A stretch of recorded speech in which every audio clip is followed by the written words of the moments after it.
श्री साईं योगा में आपका स्वागत है। आज मैं बच्चों के लिए स्पेशल योगा बनाया हूँ, जिसमें बच्चों का मन बड़ा विचलित रहता है, हमेशा ध्यान नहीं रहता और हमेशा कुछ न कुछ चंचलगिरी करते हैं और पढ़ाई में उनका बिल्कुल मन नहीं लगता।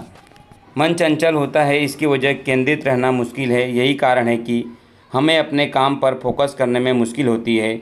इसलिए अगर मन में हमारे नियंत्रण में आ जाए तो हमारे जीवन में जुड़ी कई समस्याएं चुटकी में हल किया जा सकता है।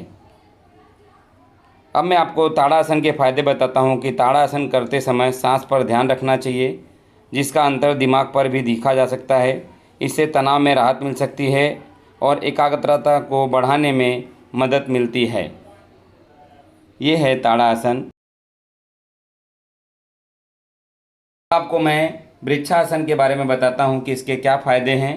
इस आसन में आपको एक पैर पर खड़ा रहना है और पूरे ध्यान को एकाग्र करना पड़ता है।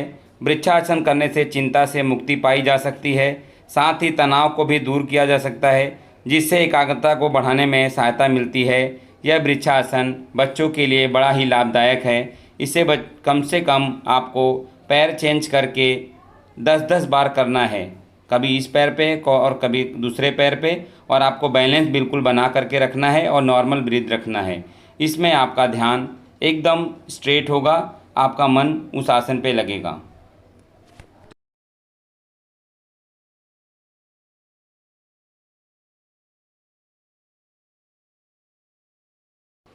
अब आपको मैं नटराज आसन बताने जा रहा हूँ। इसमें आपको एक पैर को सीधा रख करके और दूसरे पैर पे ऊपर की तरफ खींच के हाथ का बैलेंस बनाना है। नटराज आसन से शरीर को संतुलित रखना पड़ता है, ऐसे में एक एकाग्रता बढ़ाने में भी मदद कर सकता है। इस आसन से शरीर के रक्त संचार को सुचारू रूप से बनाए रखने में मदद मिलती है और यह आसन बड़ा ही फायदेमंद है।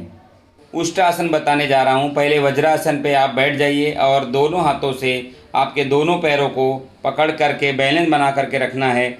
उष्ट्रासन की सहायता से फेफड़ों की क्षमता और रक्त परिसंचरण में सुधार होता है। इसके अलावा यह मांसपेशियों के लिए भी फायदेमंद होता है। रक्त संचार में सुधार होने से एकाग्रता भी बेहतर हो सकती है और पढ़ाई में बिल्कुल मन लगेगा।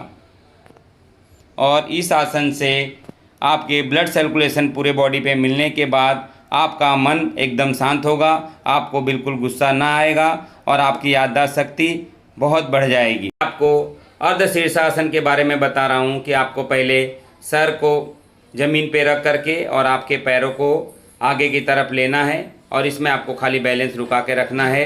इससे पूरे शरीर में ब्लड सर्कुलेशन होता है, आपके सर पे जोर पड़ता है। ये आपके स्मरण शक्ति में बड़ा ही फायदेमंद होता है। इसे अर्ध शीर्षासन कहते हैं। इसके बाद मैं आपको एक प्राणायाम बताने जा रहा हूँ। आप पद्मासन पे नॉर्मल बैठ करके कान और आँख बंद करके भ्रामरी की क्रिया करनी है, जिसमें आपको कम से कम 5 बार और ज़्यादा से ज़्यादा 11 बार आपको बोलना है। इसको बोलने से आपकी स्मरण शक्ति बढ़ती है, आपकी सोच की गति तेज होती है, आपके मन में अच्छे विचार आते हैं और आपका पढ़ने में मन लगता है। ये अगर आपको मेरा यह वीडियो अच्छा लगा हो तो प्लीज़ लाइक, शेयर और कमेंट, और प्लीज़ मेरे चैनल को सब्सक्राइब करना ना भूलें।